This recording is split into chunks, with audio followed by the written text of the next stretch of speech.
So the American Welding Society featured my story of my independence and my odyssey of prison and being incarcerated as a juvenile and getting out and accomplishing my independence in welding. It was kind of cool because it kind of caught me off guard. You know, I've been knowing that establishment for years, so for them to actually reach out to me and find my story and share it on their social platforms, man, it felt good. You know what I mean? It felt good knowing that someone actually recognized it and they shared it with some other people who wouldn't have never knew about me that helped them, and then come to find out that other welding instructors and welding teachers have been sharing and using my footage and content off of YouTube and Instagram to encourage a lot of their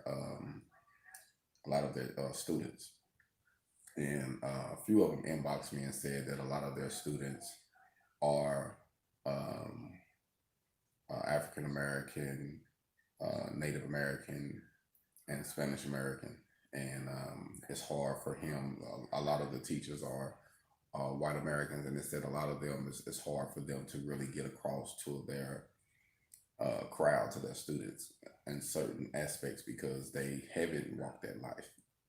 So it was cool that for them to find someone that actually um, had been on both sides and actually looked like them, have been through some of their struggles, and that actually they could use as an example, you know. So I'm glad that I dropped those archives. I'm glad I went and gone and put my best foot forward. I'm still going to do it. I'm still working on building myself and my career better and better all the time.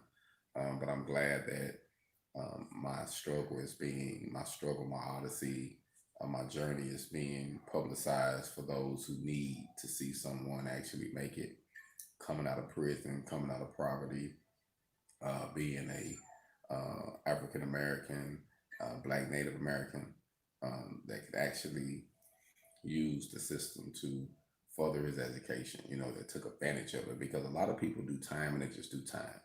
You know, I know a lot of people who just have done ridiculous numbers and that's all they did was a number. You know what I mean?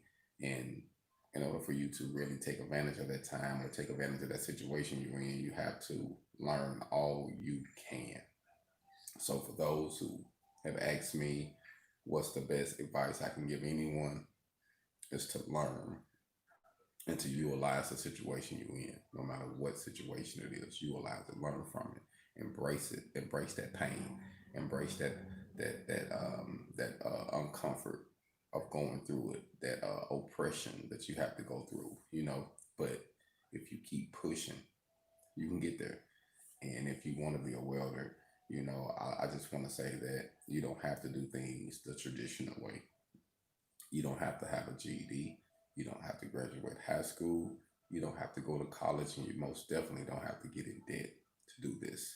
So, if you want to turn a trade into a business, it is possible, and you can use it with welding. You can do it in many aspects with HogOn.